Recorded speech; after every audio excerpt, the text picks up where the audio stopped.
Under the Japanese occupation during much of World War II, the doctrine of Asia for the Asiatics was spread across Eastern and Southern Asia. During this period, the people of many Asiatic lands had their thirst for independence whetted. That yearning for freedom was seized upon by the opportunistic Japanese leaders in their campaign to stimulate the people to hatred of the Allies. With the end of World War II, the stirrings of nationalism flared into eruption throughout most of Southern and Eastern Asia.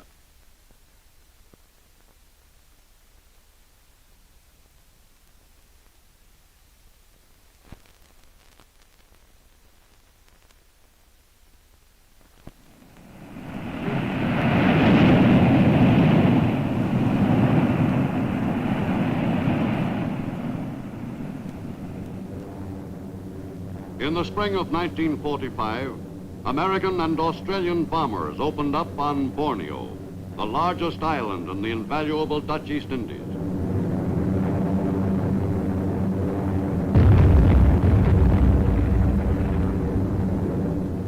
Borneo, strategically located between Malaya and Australia, was an important invasion target. Allied warships performed their familiar prelude to invasion.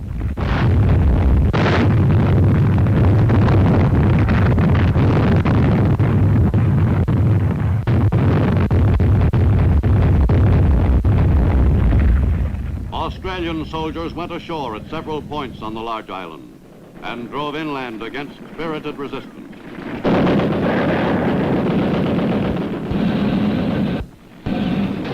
Tank infantry teams made rapid progress.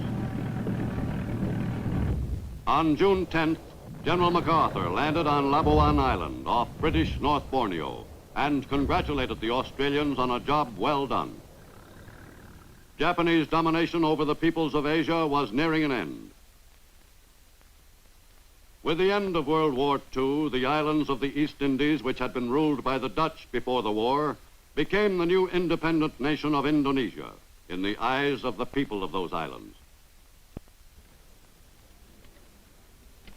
In Yogyakarta, Java, Ahmed Sukarno, the native leader during the Japanese occupation, and a group of associates, proclaimed the independence of the Isles of the Indies. The nationalists consolidated their position quickly. Everyone available was enlisted to work in the common cause, the setting up of a functioning government strong enough to withstand any attacks upon it by the Allied forces scheduled soon to arrive. The nationalists were determined to stand their ground. In December 1945, the first Dutch troops arrived in the Indies, 4 months after Japan surrendered. The Dutch Marines were assigned to take over the job of keeping order and restoring the islands to Dutch rule, a job which had been performed by British troops until the arrival of the Dutch Queen's forces. The men went right to work in an attempt to quell the insurgents' rebellion.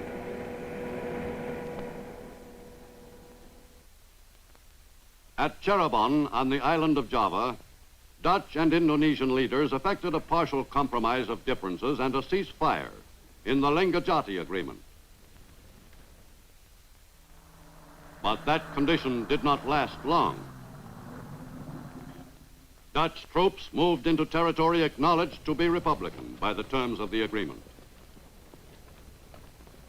The Dutch police action resulted in a renewal of violence. A settlement of differences between the Dutch and Indonesians seemed more remote than ever. Bridges were destroyed by the retreating natives.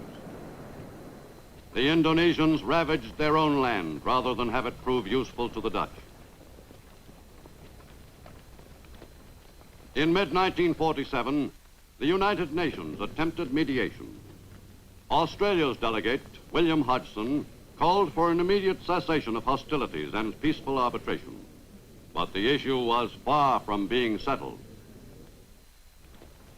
The communists in Indonesia, who had been supporting the nationalists in their fight for independence, rebelled.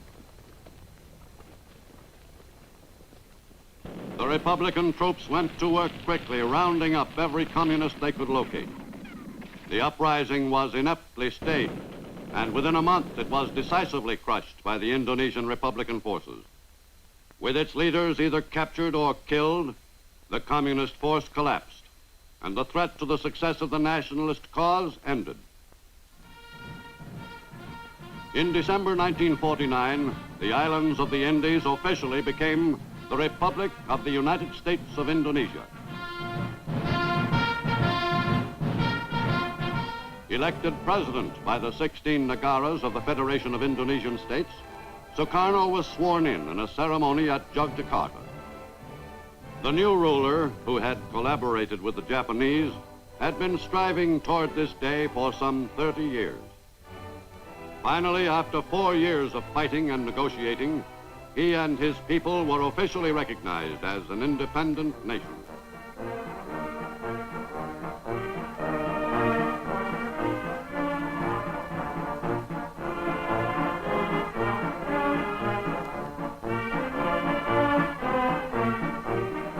In Indonesia, as elsewhere in Asia, colonialism was dying.